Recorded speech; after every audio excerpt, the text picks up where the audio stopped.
Welcome to Saturday's Warrior, the channel where we talk all things BYU. And I'm Trevor. With me is award-winning Adam. Today, we're going to break down. We're about at the mid-season of conference play, midway through conference play, and so we're going to break down BYU's players, give them grades, the coaching, and the whole team. We're going to grade them up to this point and how we think that they are trending in the season. But before we get into that, Adam, why don't you show off your accolades there?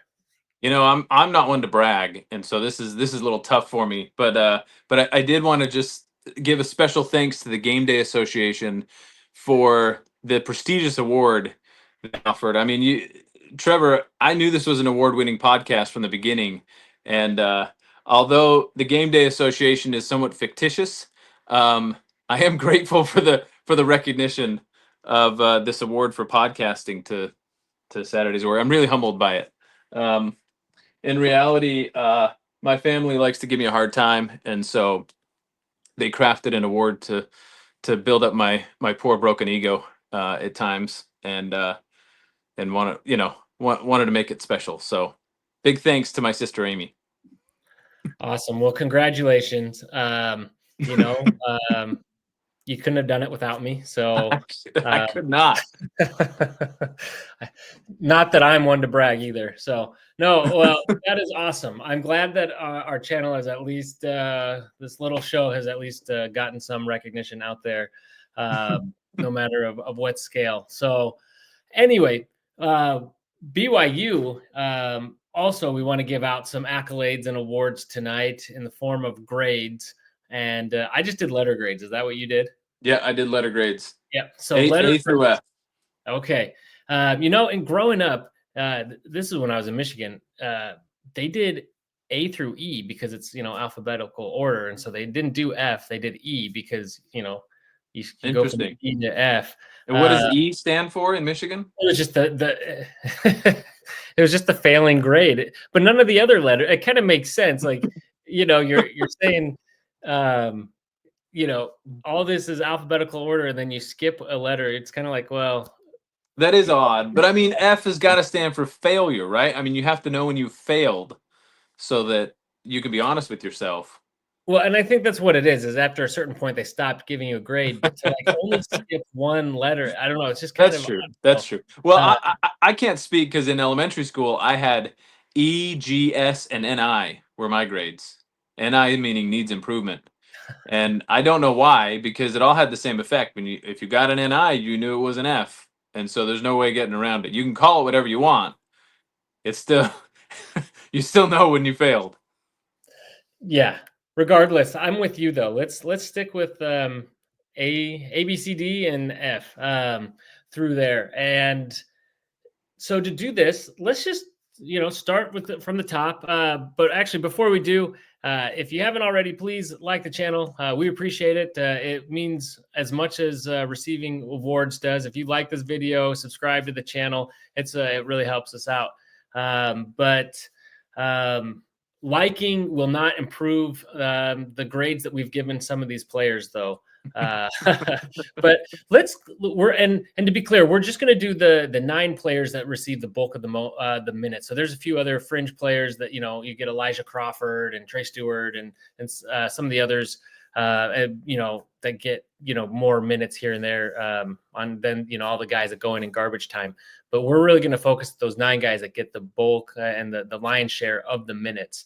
So I think let's start with the starters. Actually, first I want to start with kind of the headliners. Is Yegor Demmin was the big name that came in this season, and he is talked about. I mean, I've heard him talked about at times this season as high as like a top 3 draft pick.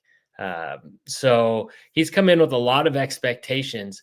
Now, Adam, expectations are one thing. Winning the offseason, which Kevin Young certainly did, is another is one thing. But coming in and actually performing in the season is another. What do you make of Yegor Demmin's season thus far? Yeah, I mean it's been a roller coaster, and I think if I were to say one thing to all BYU fans, I think some of this is the new normal. If you look at teams who rely on a lot of one and done talent, which we are going to do now moving forward, there's a learning period. Even if you look at Cooper Flagg, who is dominating the ACC right now, I watched his Kentucky game early in the season, and he completely flopped with 3 chances to win that game in the last minute and a half, and I think turned it over twice and missed a shot. So it is a learning curve, and you watch Yegor Demon going through that. He went through a steep slump, went like 3 for 34 at one point from 3-point land, and so but he's hitting his stride, right, and he's playing really well now. So I've got him as a B.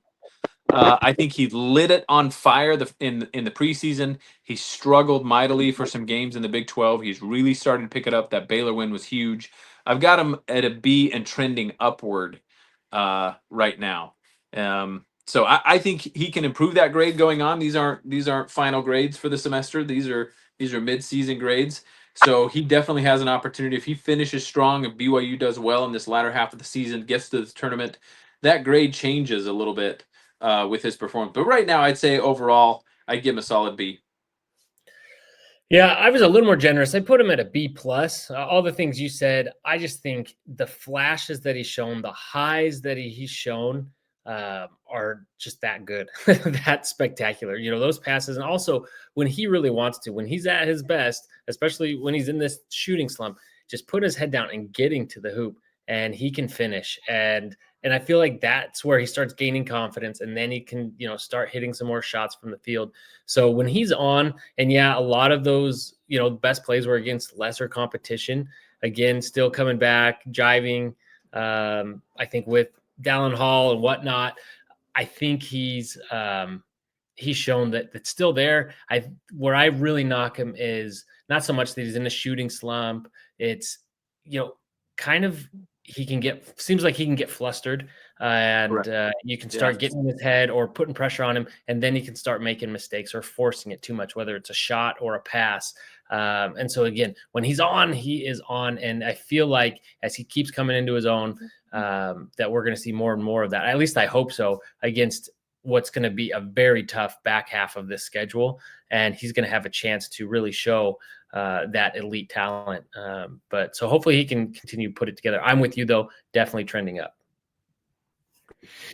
Okay, the other big name, I'm going to start controversial here, I guess. The other big get from the offseason was Cannon Catchings. And I'll let you start with this one. All right, I'll start.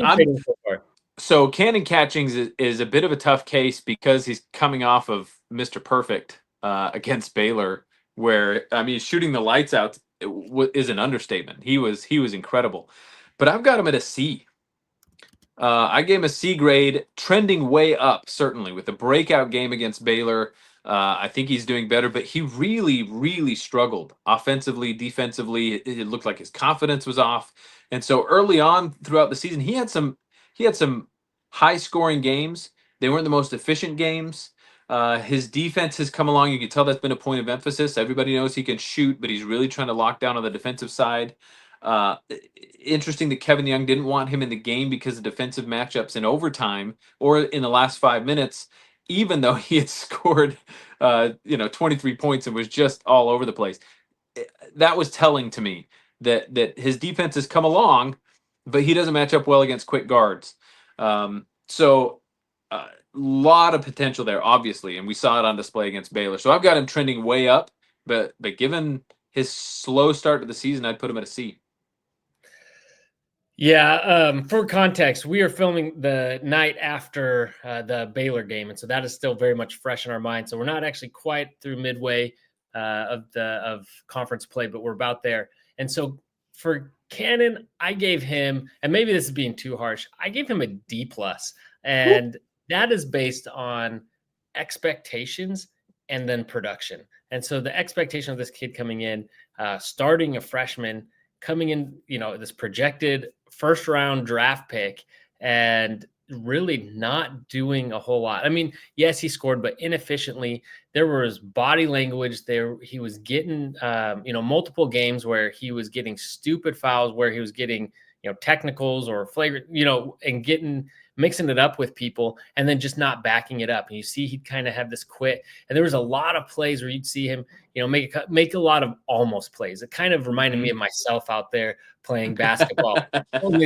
I'm not good at basketball. So, that's all I could go home with. I almost made this awesome play. And it just never came quite together for him. For again, most of the season. That was up until the last couple games and especially last night. So the D+ might be a little harsh. I just think, going from starting, getting benched, going to minimal minutes, and then he's been working his way back, which I think that speaks a lot to the coaching staff. And so we'll get to that when we talk about coaching. But I do think he's definitely trending up. You see him, and I think it was good for him not to have everything given to him, that now he's having to go back and earn it and putting in the work, and he's seeing what it takes. Yeah. And we'll see if this is a trend. But what he did against Baylor was incredible. I was watching it and I couldn't believe it. His reverse layup down baseline was, I know it was one of the highlights of the game, but it's hard to describe that type of play, that type of athleticism, the finish, the touch. We don't see that at BYU. That level of skill was jaw-dropping. And it's just, I hope this is a catalyst for him where he really finds his stride and he hits that confidence button, because man, you see the ceiling on that, and you see why he's a potential first-round draft pick. It was awe-inspiring what he was doing out there. I mean, you couldn't guard him. He's 6'9". He has the highest release. And so you get guards that are 6'2", bouncing off, putting a hand in his face, and it's almost like he's laughing as he lets the ball go a foot and a half above their head, a foot and a half above their outstretched arm. They can't stop him, and he's hitting everything. I mean, it was so much fun to watch. Yeah, it's crazy because at first you could tell the crowd was just happy he was hitting something, like, oh, the first two kind of rattled in, and then I think it was the third one, and it was just wet. It's just nothing but the bottom of the net. And then it just feels like his shots got more impressive as they went on. And you kept feeling like, okay, this is going to end at some point. And it just wouldn't. And he did it harder because then he started mixing in the step backs. And then finally, the dunk, as you were talking about. And then he was also perfect for the stripe. And so it was just incredible. And yeah, like you said, the potential there, and that's what NBA teams are really going to be drafting off of, which is great. So they're going to see that potential. That doesn't do a lot for BYU this year. So I don't want to see flashes of potential, what he could be, or, with time and development in the NBA. I want to see him continue to have an impact on this team. And that's what we're going to see. I do think he'll trend up. I do think he'll be able to end the season very solid. Now, as unguardable as he was, like you said, coaching staff, for whatever reason, it kind of feels like maybe they didn't fully trust him, or maybe they just wanted him to keep his perfect game. I doubt that was on their mind, but I don't know. It just feels like he still wasn't the one that was taking over. I was impressed because he's been more, at least in what I've noticed, is it seems like he's been more, he's productive, or he's been better when he's been kind of a catch and shoot instead of trying to do too much with the ball in his hands. But against Baylor last night, he showed, like, there was a couple step backs and then the dunk, so he was able to do more. But he was also smart. He picked his spots. He didn't try to force it too much. There's a lot of times they fed it to him and he's like, nope, and kicked it back out. And that was smart. And that played into why he was able to have such an efficient game, is because he knew when it was there. And so anyway, I had a lot to say about him. The D+, again, I think is probably harsh, but I don't know. I think there was high expectations, and I think he's up. The sky's the limit for him at this point. So, okay, let's move on. Let's go to some of our vets now and go with Richie Rich Saunders. And I'll go first on this one. I gave him an A+.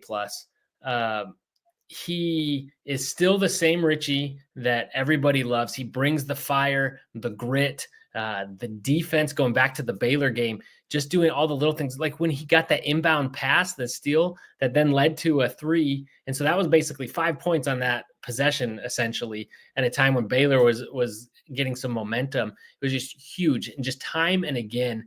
And the way he's able to finish around the rim, he makes the weirdest, most awkward shots and makes it look so pretty. And And on top of it, he's hitting threes. And I don't know. I had to, I meant to have all the stats there in front of me. It didn't happen, but how he stacks up with everybody on the team. But then leading the team. But I guess that's to my point, though, is that so he still does all those things, that junkyard dog stuff. But now he's also turned into the alpha on the team and the go-to guy, and the leading scorer, and really kind of the face of this team. And yet he's still able to go do all those Richie things that makes him who he is. And it's just outstanding. And I think he just keeps trending up, because now you're talking about him, if he keeps playing this way, possibly being able to talk his way into conversation of making it to the NBA. Yeah, I mean he's been incredible. I've got him in an A instead of an A plus, just because you can be nitpicky about anything. He had a bad first half against Baylor, still ended up with 17 points. Found a way to influence the game, like you say. But that's a bad game for him. I know, right? I know. I totally agree. The jump from last year to this year, and last year he was a huge impact player. You can't diminish what he did and what he meant to the team last year, but you're right. He does all those Richie Saunders thing, and he's the leading scorer. He is your go-to right now. So can't say enough good about Richie Saunders. So much fun to watch. I hope we get him for one more year. We'll see. We'll see if he makes the jump. I think the prospect of playing with DeBonsa's got everybody thinking about another year. Oh, yeah. I think if you put him with DeBonsa, bring back some of these vets, and then you get young talent like that, because you've got to have that mix. You can't just do the Calipari thing and have, 5 freshmen walk in, with tons of Fab talent. Five aren't going to do it. Yeah. So absolutely. All right. So let's go to one of our other favorite veterans who we got to stick around this year, in Dallin Hall. And how did you grade him? Because I was kind of up in the air on this one. I was a little more blunt. C plus, trending down. I think he's had a poor season compared to his standards. He's coming off the bench in an important role, but I do think he's coming off the bench partly because he's struggled. I went back to his stat line. I didn't realize how few points he had scored in the games. Assists have been on and off. His presence is important. You saw that in overtime against Baylor. He's so good in clutch moments, and I think they'll continue to rely on him there. But his play has been inconsistent. I don't know if he never really overcame that preseason injury that kind of dogged him through the first few games of the season. But it just hasn't been up to his standard before, where he could score at the Richie Saunders rate. He could take over a game when needed last year. We saw him do it. He went toe to toe with the best point guards in the country, and I don't see that level of play out of him. And so I don't know. I don't know if it's injury, or if he's trying to find his place now with Yegor at the point playing so well at times. I don't know. I don't know what it is, but I don't see the same Dallin Hall yet out of him. I think he'll get there. I think hopefully we get one more year out of him, and I think he'll find his way in Kevin Young's offense, but it's just not there yet. Yeah, I wasn't quite as harsh as you. I give him a B minus.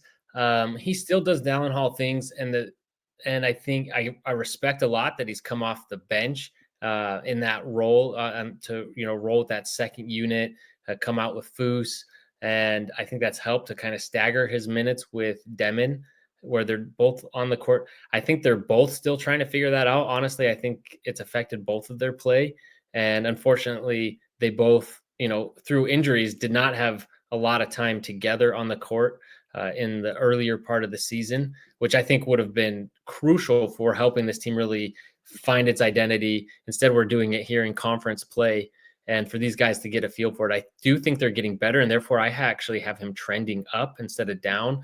I would say he's down from where he was last year, but I think at this point he's trending up. And at the end of the day, I'm still more confident with Dallin Hall with the ball in his hands at the end of the game than I am anybody else, at least in terms of that point guard. It's funny. I'd feel the same way. Like if I want someone taking it down the court, it's a tie ball game, right, or a 2-point game. I like Dallin Hall taking that ball. I mean, it's just the confidence is there from last year. You've seen what he can do, and I think he pulled it out in the Baylor game. He played great at the end. He did have a turnover there at the end where they trapped him on the inbounds. True. Yeah.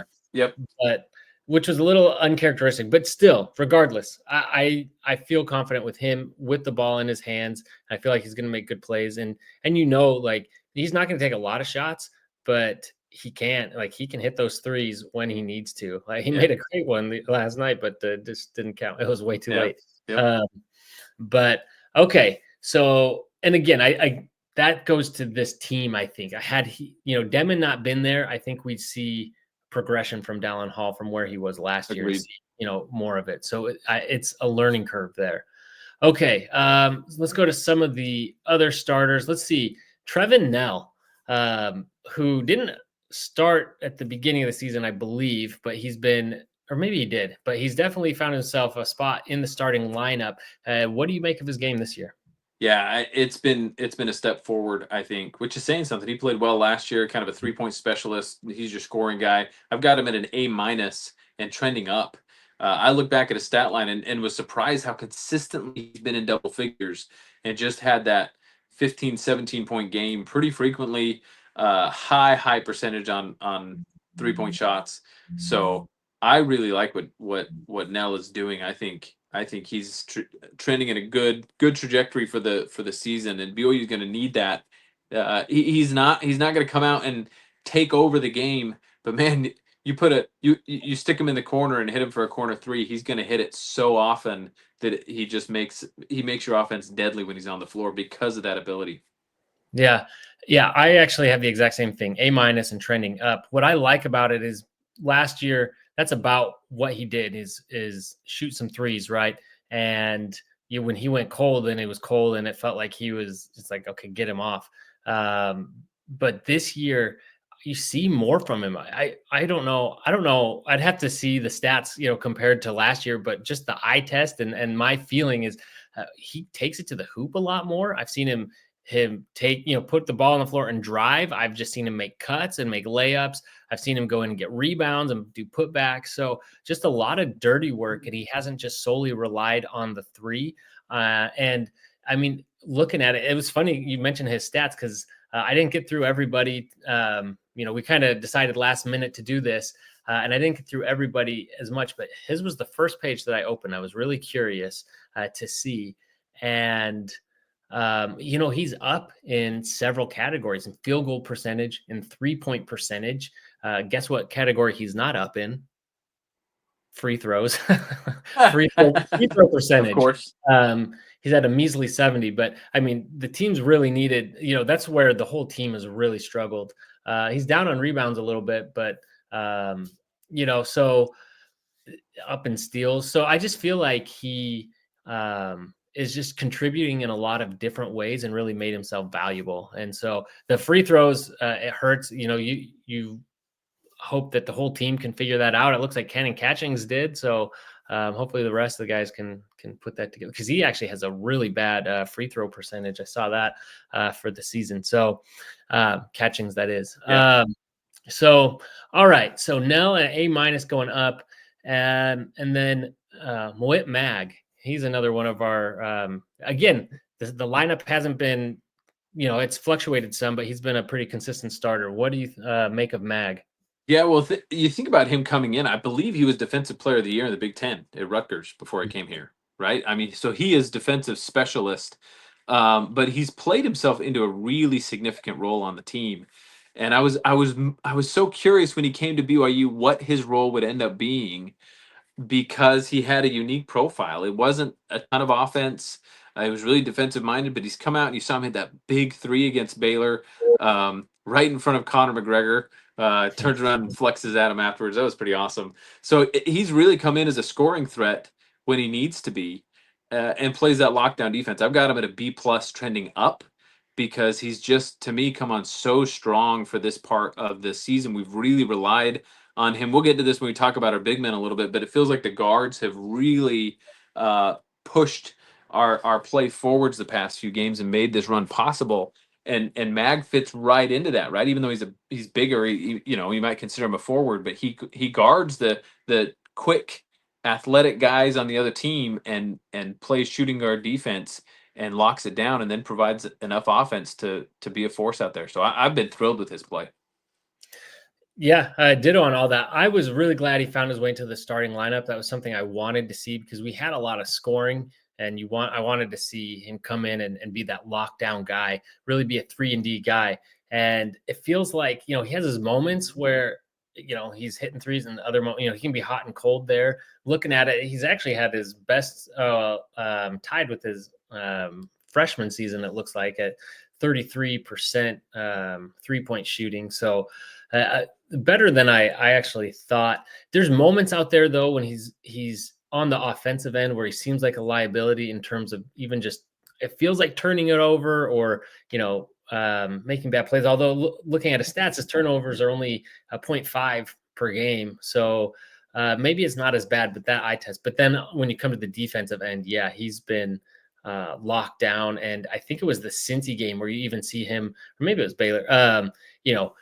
Commanding, telling other guys where to go and pointing where they need to go and barking out orders, and then somebody's not switching, and so he leaves and goes and covers for him. And so he's just all over the place, and I'm really impressed. So yeah, I'm with you. I also said B plus, and hopefully he can kind of continue ratcheting that up because, I think we'll talk about the team defense, but we don't have a lot of guys who are really locked down defenders, so we really need that from him. So.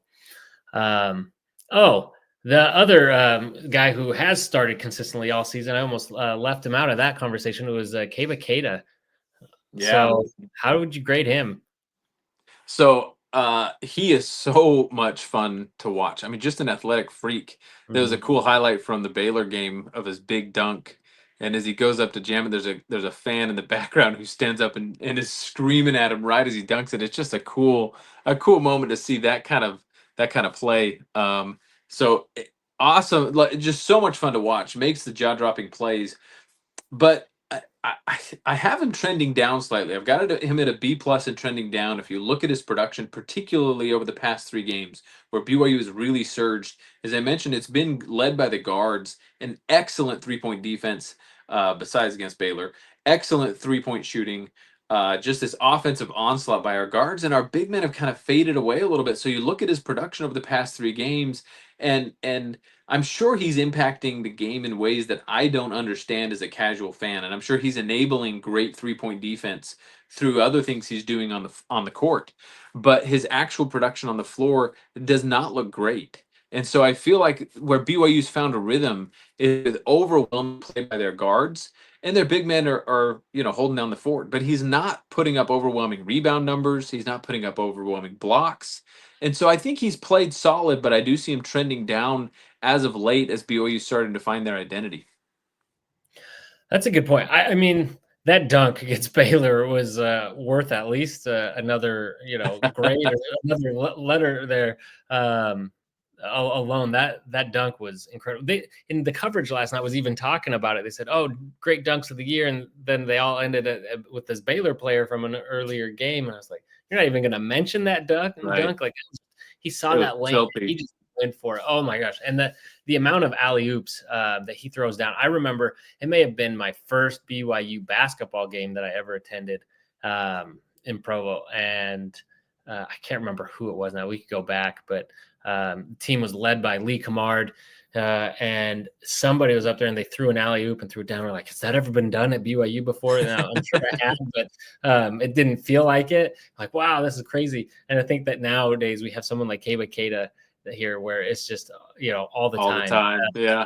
So it is incredible. So I was a little nicer, although I think you've probably swayed me. I gave him an A minus. I didn't know, because to me, I guess I felt like he's been doing what he's supposed to be doing. Like, you're not like expecting a lot of these other stats from him. You just want him to go down there, hold down the fort. But you're right. Like, looking at it now, his blocks aren't where you want them to be. Rebounds, 8.2 per game, pretty good, but yeah, so I don't know. I guess, yeah, there's a little bit that I more that I think I'd like to see from him on that defensive end, but I mean, it could be too that he's keeping guys that they're going away from him, and so it's not having that chance to do it.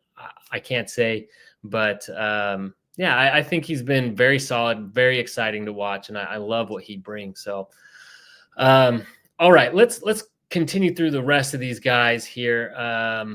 And let's see. Oh, Foose. Since we're talking about big men, let's get to Foose. Yeah.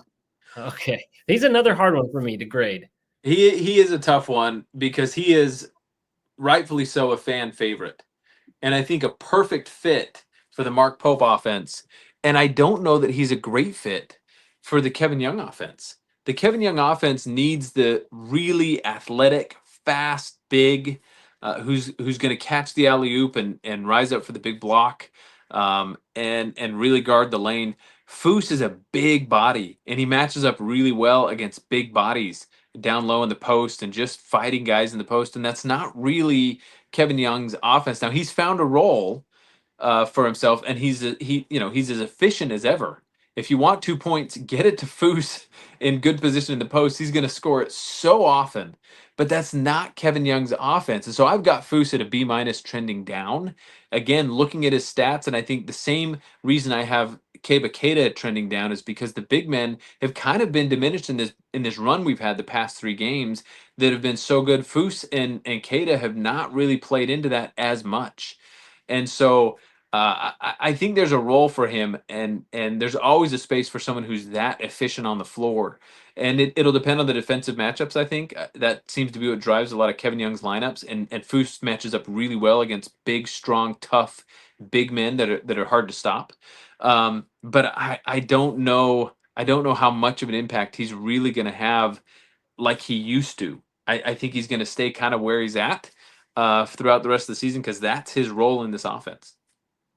Yeah, and we kind of knew that coming into the season, right? Kevin Young didn't mince words when he talked about what he wanted in terms of big men, which is why I think it's so interesting. And maybe another reason to love Foose is that he didn't get into the transfer portal when there was a coaching change, and he stuck around even though his role might change. So I don't know why, maybe just because I love Foose, I gave him a B plus. But I mean, you make a really compelling argument. But I also said that he was trending down for much of the reasons that you said, and just haven't seen him having as much of an impact. I loved against Baylor. There was a little bit where they were struggling and they just got it into him. Now he came up a little short. One of those kind of rolled about as close as you could without, going into the hoop and rolled the wrong way out. But he's one guy that can sometimes get flustered down low or try to do too much and cough it up. But when, he's on, he just, like you said, the big frame, the long arms, and he just has that touch.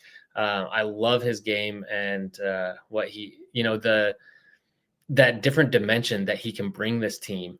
And I think a sign of a good coaching staff uses the pieces that they have. They don't just get locked into a system that they want to play, but they use the pieces that they have, how they're best fit. Mm-hmm. And maybe they are trying to do that with Foose, but you're right. It doesn't seem like he gets quite the same amount of opportunity that he's had in previous seasons. So definitely on a downward trend there. Is this the last one? I've got Dawson Baker, and I don't know if I've missed anyone else. Yeah, So no, I think that's the last one. Okay, so let's do Dawson Baker, and then we'll talk about team real quick and wrap this up. So I've got Dawson Baker to be trending up. I think he's getting stronger and stronger in this offense as time goes on. He's really a pure scorer. I mean, he's fun to watch. He had that step back against Baylor that was really impressive in the first half.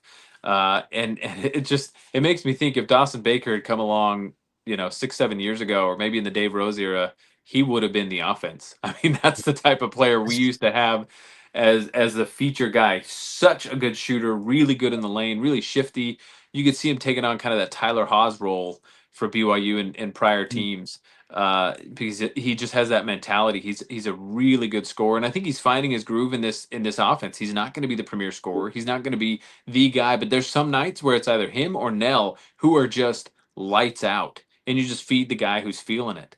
And so I really like what he's done. He's not going to reach the same athleticism. He doesn't have the same ceiling as Catchings and Yegor, but I love the role he's carved for himself in the team, and I think that lasts for a couple years.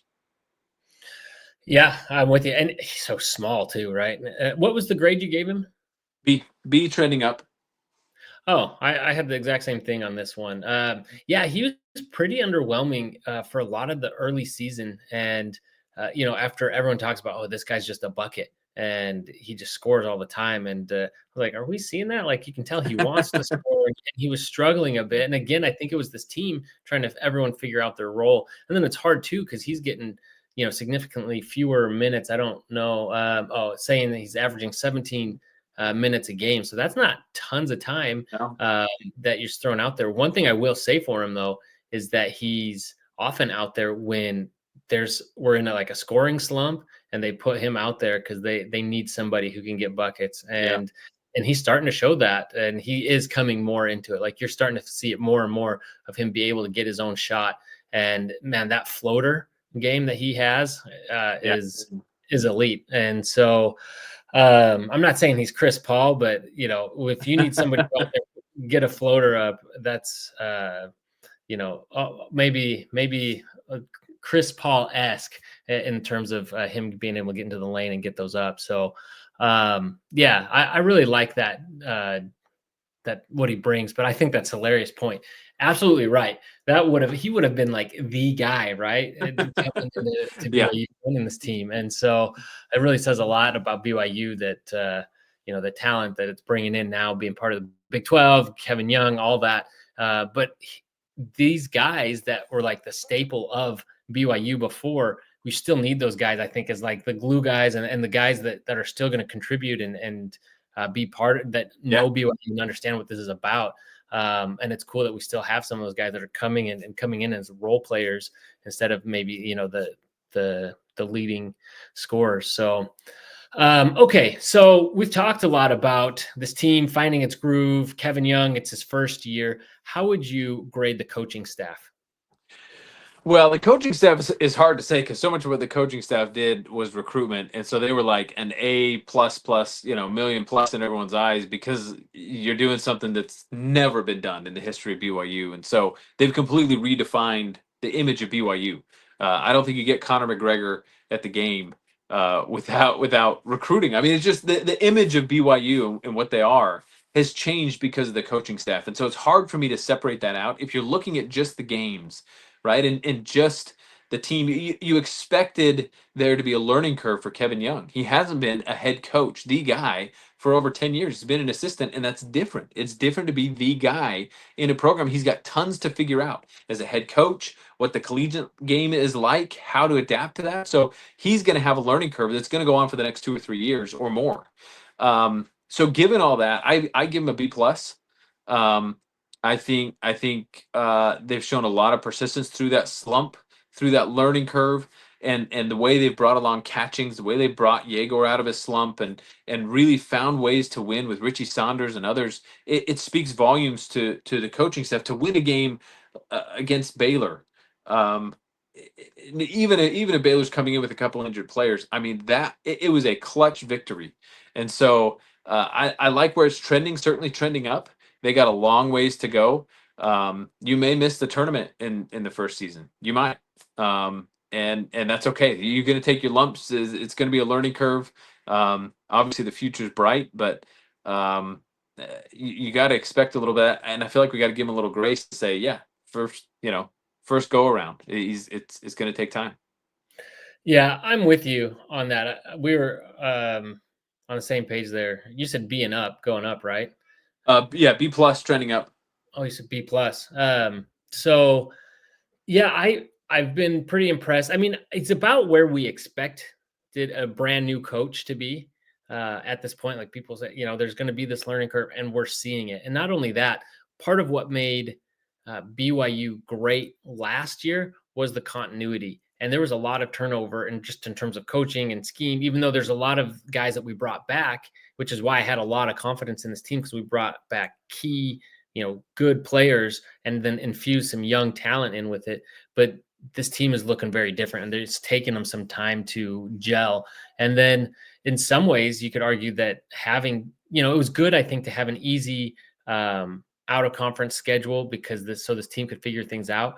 But maybe in some ways it was a disservice too, because they weren't truly, tried outside of, a few games. And so, but I've been impressed. I think B plus is fair because what I've seen, being able to move guys around in the lineup, see minutes cut, and see them continue to play and play harder, and many times see their game continue to improve, and see this team continue to improve, I think says a lot about the coaching staff. It seems like this team really is bought in and that they love the coaching staff and they believe in what they're doing. And so I think that says a lot right there because we don't see what's going on behind the scenes. I love, even though he's a pretty monotone guy, I love to see the fire that he brings and getting into it with the refs and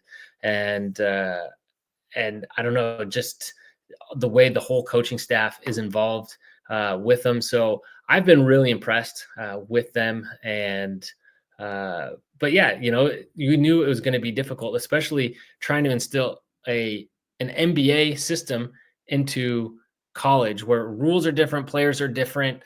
You know, it's, I think it was just Jake Hatch talking about it was, you know, it's one thing to go in and tell Chris Paul and Kevin Durant, who are, you know, consummate pros who have been around forever or smart guys, here's what we're doing. And then another thing to explain that to younger guys and have them buy in with less experience. You know, it probably doesn't require quite as much coaching up at that level to you know, to those guys versus these younger ones.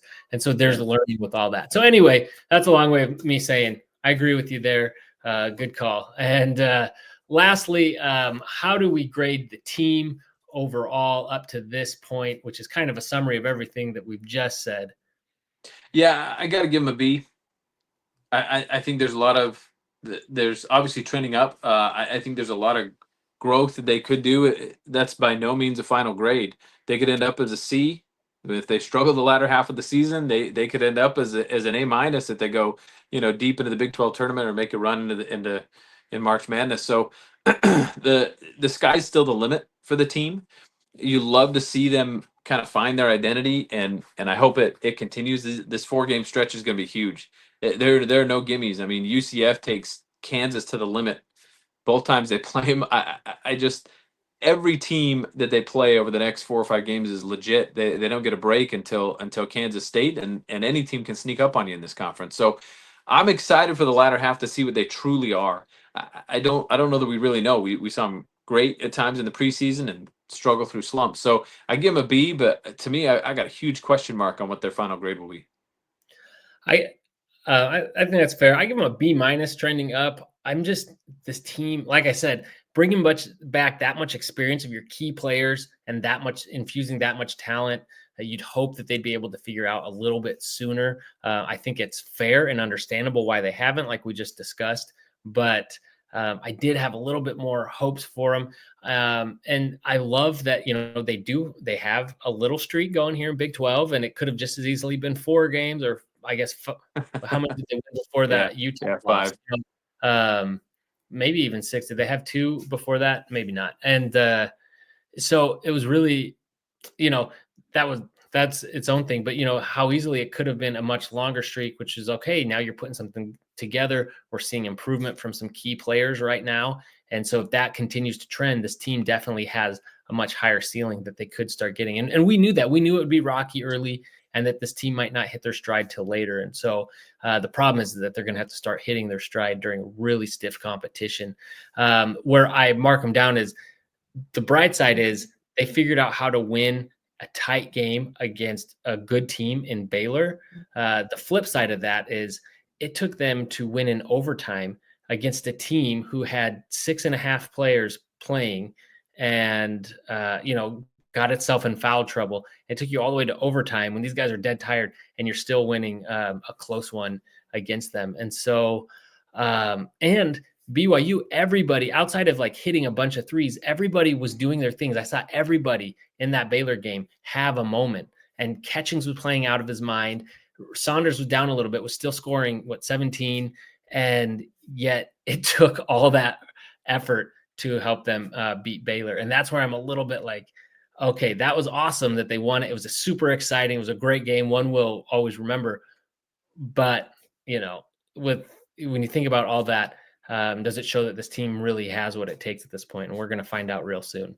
So, all right. Excellent. So those are our mid-season grades for the basketball team. We'll come back at the end and we'll do some awards. Maybe we'll even do awards like we did for football and give out all sorts of superlatives and things. But for now, please like this video, subscribe to the channel. You can catch our content. I will continue to try and get some Saturdays Night Live segments going after the Saturday games, reacting to those and probably the games earlier in the week, and getting your comments and live reactions to those games as we go. And hopefully we'll have a lot more good news and some exciting wins to talk about along the way. So thank you so much for watching. And as always, go Cougs. Go Cougs.